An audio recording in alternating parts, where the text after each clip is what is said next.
baby, don't wanna fall again.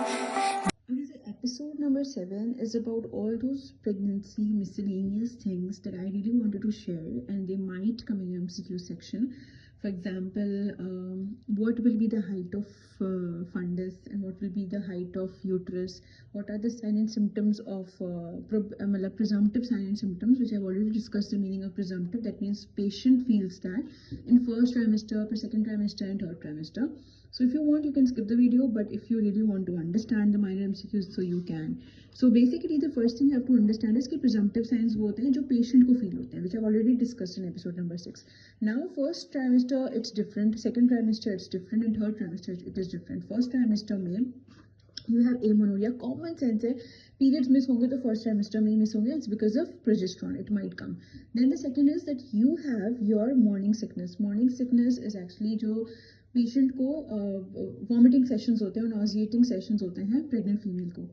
One thing to remember is that point number 1, it is because of hormone HCG, and the second thing you have to remember about it is that HCG peaks at pregnancy level पे 10 weeks पे. So that means vomiting and nausea का जो session होता है ना वो 10 weeks पे बहुत मेजर होगा. Sometimes you have to take pills also, but then it subsides by 16 weeks तक. So that means in second trimester, you are not going to have so much. It subsides. Nausea, vomiting will subside.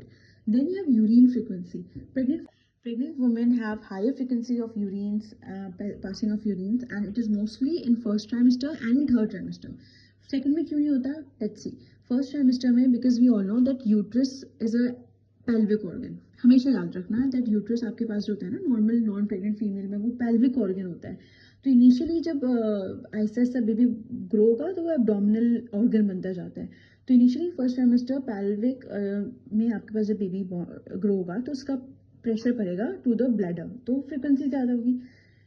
पहले trimester में this is not astonishing fact, ठीक है. It is basically that pregnancy में first trimester तक के like that means 13 weeks plus 6 days, which I already discussed the timelines. First trimester तक your uterus is your pelvic organ. That means उसका जो level होता है ना वो आपके पास supubic symphysis तक होता है. That means प्रेशर पड़ेगा ब्लैडर पर एंड यूरिन फ्रीक्वेंसी बढ़ती जाएगी. In second trimester what happens is that baby will grow upward direction में. तो क्या होगा, एब्डोमिनल ऑर्गन बनता जाएगा यूट्रस, तो प्रेशर कम होता जाएगा, तो सबसाइड हो जाएगा प्रेशर. थर्ड ट्राइमेस्टर में क्या होगा, बेबी अब क्योंकि जो हेड होगा बेबी का वो ग्रो होना स्टार्ट हो जाएगा, एब्डोमिनल का पूरा एरिया कवर हो जाएगा, जेफिस्टर्नम को टच करेगा तो अब वो नीचे की तरफ ग्रो होना स्टार्ट हो जाएगा. तो नीचे की तरफ वेट आएगा, दैट मीन्स अगेन ब्लैडर पर प्रेशर पड़ेगा. ठीक है, तो ये कॉन्सेप्ट समझ में आ गया. देन सेकंड ट्राइमेस्टर में ना कुछ न्यू चीज़ें होती है. फॉर एग्जाम्पल जैसे क्विकनिंग प्रोसेस. क्विकनिंग क्या होता है, बेबी के मूवमेंट्स फील होना. I have already told you this. जो मेरे जो सीरीज देखते आ रहे हैं they should know this right now कि जो ऐसी टाइमलाइंस होती है ना प्लीज मार्क देम अलग से, because they are very difficult to remember in obs and gynae, ठीक है, and frustrating too. Quickening means the baby के मूवमेंट्स जो मदर को फील होते हैं.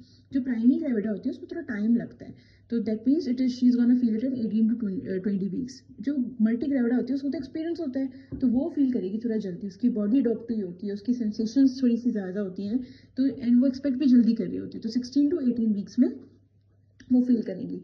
Now there's another term which is your Braxton Hicks contraction. Please understand what I'm trying to say is if you have seen Friends series, उसमें जब when Rachel was pregnant, ठीक है, तो Joey took the Rachel to the hospital because she thought that she's having some labor pains, and when she came out,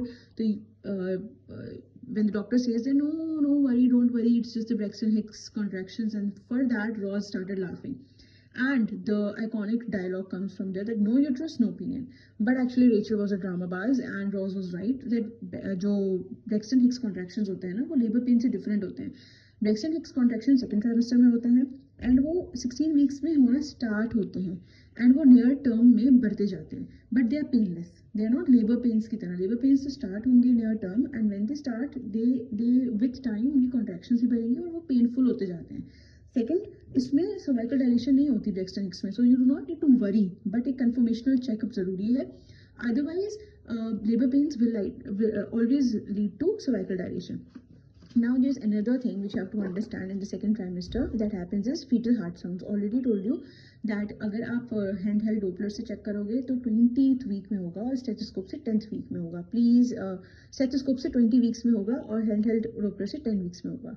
then there is another sign which is your internal ballottement, external ballottement. How I have remembered is कि internal ballottement होती है अंदर से मस्ती करना, मतलब when I do the per vaginal examination patient के vagina में हाथ डाल के, तो व्हाट हैपेंस, मैं उसको बेबी की मस्ती करूंगी, अंदर से धक्का दूंगी। This is a sign. जब बेबी के सर को जब मैं धक्का दूंगी या कोई भी और पार्ट को जो मुझे पैल्पेबल होगा उसे धक्का दूंगी, तो वो इतना बाउंसी होना चाहिए कि वो जाएगा अम्मा के जिफी स्टर्नम पे टच करके फिर से मेरे हाथ पे फील होगा वो पार्ट। तो that is known as internal ब्लैटमेंट।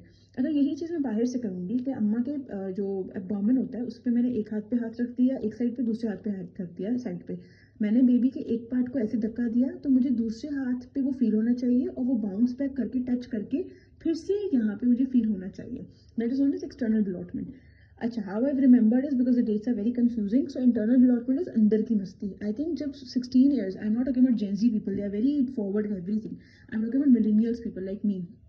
90s के किड्स जो होते हैं ना, वो अंदर की मस्ती जब जागती है तो 16 साल की उम्र में जागती है, तो 16 वीक्स में। बट बाहर की मस्ती, बाहर आने में उस मस्ती को 20 साल लग जाते हैं, तभी जाकर मैं लीगल लगती हूँ। बिकॉज 18 में तो मैं लीगल लगती नहीं हूँ फैमिली को, तो they tend to put 2 more years। तो 20 वीक्स पे मैंने अपनी मस्ती बाहर से करना स्टार्ट करी और अंदर की मस्तियाँ मेरी 16 वीक्स में स्टार्ट हो गई।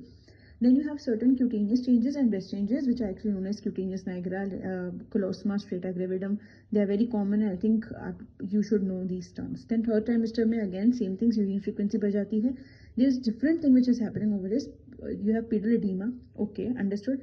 Differentiated from the normal edema. Generalized edema नहीं होता, वरना वो चेकअप जरूरी है। Generalized edema और आंखों के नीचे edema होना, it is not common. Only pedal edema is common, क्योंकि जो dependent areas of bodies होते हैं ना, वहीं पर ही edema होता है। अदरवाइज edema नहीं होना चाहिए प्रेगनेंसी में। रेस्पिरेटरी डिस्कम्फर्ट क्यों होता है? Because when the baby grows, I've already told you in third trimester, baby इतना बड़ा हो जाता है कि जिफी स्टर्नम को टच कर रहा होता है, एंड दैट मीन्स हमारे डायफ्राम को टच कर रहा है। जब डायफ्राम को टच करेगा तो ऑफ कोर्स आपकी लंग्स थोड़ी सी ऊपर हो जाएगी, जिसकी वजह से आपका रेस्पिरेटरी रेट भी बढ़ जाएगा और आपको सांस लेने में कुछ प्रॉब्लम्स होंगी। ठीक है, back act, because again the baby is growing and वहाँ पे प्रेशर डाल रहा है। Now for this thing, please remember this thing. I just want you to focus on this diagram so much and understand how you have to remember this. MCQ में if these questions come, वैसे तो they come, you have to be very guesses में intelligent, because once you have understood it, तो फिर revision के time पे मत पढ़ना बेटा। Understand? I'm not drawing, just understand this and forget these things, forget these things. Please listen to what I'm trying to say. Questions come that what is the height of fundus and baby। अच्छा, मुझे कैसे पता चलेगा कि baby 32 weeks का है? तो abdominal examination में मुझे कहाँ फील होना चाहिए बेबी के? अच्छा, जिससे मुझे आइडिया हो जाए फिजिकल एग्जामिनेशन पे कि baby is not small, baby is not large, और मैक्रोसोमिया नहीं है उसे, परफेक्ट बेबी भी बढ़ रहा है और अम्मा का पेट भी बढ़ रहा है, तो इक्वल कैसे हो रहा है? तो for that you have to understand कि बेबी और यूट्रस की ग्रोथ में क्या डिफरेंस होता है। पहली चीज यू हैव टू रट्टाफाई, एंड अपना कोई दुपट्टा किसी ने पहना है तो प्लीज उस पर गांठ बांध लो। 12 वीक्स तक, 12 weeks that is first trimester, उसमें मेरे पास जो बेबी होता है वो पेल्विस में होता है। The uterus is a pelvic organ, that means the highest जो प्यूबिक सिम्फिसिस होगा ना आपका, वहां आपका 12 वीक्स पे फील होगा। तो ये जो MCQ कवर हो गया। दूसरी बात, यहाँ पे अप्लाई नहीं होने को बात, लेकिन please soon low. After 4 weeks, जब 4 वीक्स ऑफ प्रेगनेंसी हो जाते हैं, तो एवरी वीक जो बेबी है वो 1 सेंटीमीटर बढ़ता जाता है। तो दैट मीन्स आप यहाँ पे कैलकुलेट कर सकते हो, 4 वीक्स के बाद 1 सेंटीमीटर बढ़ जाएगा। 2 कॉन्सेप्ट हो गए। Third concept very important. 12 weeks का तो मैम आपने बता दिया, अब थर्ड ट्राइमेस्टर में क्या होगा? तो ट्विस्ट होगा। कैसे? मेरे पास 3 लैंडमार्क्स है, ठीक है। एक होता है जिफी स्टर्नम, एक होता है मेरे पास अम्ब्लाइकस, और एक होता है pubic symphysis. For that I know कि अम्ब्लाइकस और प्यूबिक सिम्फिसिस मेरे पास 12 वीक्स तक आ जाता है। मैंने क्या किया, मैंने ना अम्ब्लाइकस को और प्यूबिक सिम्फिसिस में ना एक बीच की लाइन बना दी, मिडिल में डिवाइड कर दिया, ठीक है। अब अम्ब्लाइकस के 2 पार्ट्स हैं, लोअर अम्ब्लाइकल पार्ट, अपर अम्ब्लाइकल पार्ट। फिर जिफी स्टर्नम और अम्ब्लाइकस के बीच में मैंने 2 लाइनें बना दी डिवाइडिंग, उसमें मैंने 3 पोर्शंस में डिवाइड किया, ये 1/3, ये 2/3, ये 3/3। समझ में आई बात? अब इसको उल्टा इन्होंने काउंट किया तो डजंट मैटर, रट्टा पोपट हमें नहीं बनना, ठीक है। यहाँ तक क्लियर हो गई बात? प्लीज इसको भूल जाओ, अब समझो मेरी बात। 12 वीक्स तक वो यहाँ है, अब 4 वीक्स इन बॉर्डर्स पे ऐड करते जाओ। तो 16 वीक्स पे यहाँ, 20 वीक्स पे लोअर लेवल पे, अपर लेवल पे 24 वीक्स पे, फिर जो 1/3 मान लो या 3/3 मान लो, 1/3 पे 28 वीक्स पे, 2/3 पे 32 वीक्स पे और जिफी स्टर्नम के लेवल पे 36 वीक्स पे। अब मैं आपने कहा था 40 वीक्स तक प्रेगनेंसी चलती है, किसी की 42 वीक्स तक चल जाती है, पोस्ट डेटिज्म हो जाती है। अब क्या करेंगे, बच्चा इधर से किधर जाएगा, भाग जाएगा? नहीं। यहाँ देखो कंफ्यूजिंग पार्ट मैंने लिखा हुआ है, 32 वीक्स पे भी इधर ही मिलेगा, 1/3 पे, मतलब 1/3 बोलो या तो 2/3 बोलो, प्लीज इसको करेक्ट कर देना। मैंने काउंटिंग यहाँ से स्टार्ट करनी थी, ठीक है। अब मैम 32 और 40 वीक्स दोनों मुझे 2/3 पे कैसे मिलेंगे? तो this is how you have to understand the concept here, and that comes कि थर्ड ट्राइमेस्टर में एक और साइन मिलती है, जिस known as lightening and welcome sign. दोनों रिलेटेड है। देखो बच्चा अब इतना बड़ा हो जाएगा 36 वीक्स तक कि 36 वीक्स में मुझे जिफी स्टर्नम पे मिलेगा। Now we have to grow. For that to grow क्या होगा कि अब जो यूट्रस है ना वो इनटू द पेल्विस ग्रो होना स्टार्ट हो जाएगा कि यहाँ ऊपर जगह बची नहीं, लंग्स में प्रॉब्लम हो रही है अम्मा को, तो 36 वीक्स पे क्योंकि यहाँ पे जिफी स्टर्नम टच हो रहा है तो मैक्सिमम प्रॉब्लम होगी, एक्सेसिव ब्रेथलेसनेस होगी मदर को। बट 36 वीक्स के बाद जब बच्चे को शर्म आ जाएगी कि मुझे यार पेल्विस में ग्रो करना चाहिए, तो वो थोड़ा पेल्विस में ग्रो हो जाएगा, तो यूट्रस का प्रेशर थोड़ा ऊपर से कम हो जाएगा और वो पेल्विक की तरफ फॉरवर्ड होगा, जिसकी वजह से आपके पास 40 वीक्स पर यानी 40 वीक्स पर भी वो 32 वीक्स यानी कि 2/3 लेवल पे between umbilicus and Zifi sternum feel होगा। इसकी क्लिनिकल इंपॉर्टेंस ये है कि 36 वीक्स पर जैसे अम्मा पहुंचेगी तो she will be facing a lot of breathlessness issue, but with time उस अम्मा को मुझे रिलैक्स करवाना है, रीअश्योर करवाना है कि इसका हल मेडिकल हल नहीं है कोई। पेशेंट का जो बच्चा है वो खुद उसमें सेंस आएगा और वो 4 हफ्तों में खुद वो नीचे आ जाएगा। तो दैट मीन्स आफ्टर 36 वीक्स में एक्सेसिव ब्रेथलेसनेस होगी मैक्सिमम, फिर head of the baby pelvis में जाएगा, जिसकी वजह से आपके पास 40 वीक्स में वो नीचे होगा, इतना नीचे कि 32 के लेवल पे होगा। दैट मीन्स नाउ पेशेंट को अचानक से 36 वीक्स में इतनी ब्रेथलेसनेस हो रही थी, बट अब वो बिल्कुल रिलैक्स हो गई, तो that relief sign is not known as a welcome sign और लाइटनिंग साइन कि अब मेरा वजन कम हो गया, लाइटनिंग हो गई, मेरे दिमाग से प्रेशर कम हो गया। वेलकम साइन कि अब 36 वीक्स के बाद जैसे ही मुझे ये फील हुआ कि ब्रेथलेसनेस थी, अब मैं बिल्कुल सही होती जा रही हूँ, मेरी ब्रेथलेसनेस कम होती जा रही है, दैट मीन्स कि now I am ready to welcome a new baby in the world any time soon 36 के बाद। अंडरस्टूड? यहाँ तक ये बातें प्लीज दो याद रख लेना और ये रिवाइज कर देना। अब क्वेश्चन में आता है कि आपको तो 32 वीक्स पर भी मिला, 40 वीक्स पर भी, क्लिनिकली मुझे कैसे पता चलेगा कि 40 वीक्स चल रहे हैं 32 वीक्स चल रहे हैं? अगर मुझे यहाँ मेजरमेंट मिली, मतलब मुझे सीनियर एग्जामिनर ने बोला कि पेशेंट को एब्डोमिनल एग्जामिनेशन करके आओ, मैंने देखा 2/3 पे बेबी का फील हो रहा है फंडस, मैंने बोला सर 32 वीक्स है, सर बोला 40 क्यों नहीं है? मैंने बोला ये भी बात सही है। और मैं पेशेंट से थोड़ी बोलूंगी कि आपको सांस में तकलीफ हुई है नहीं हुई है, नहीं, मैं ये साइंस देखूंगी।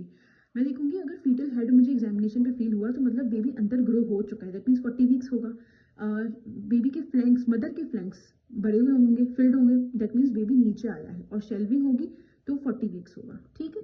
This is just you have to understand, and please इसको थोड़ा सा पढ़ लेना, I am not going to details, ठीक है। Thank you.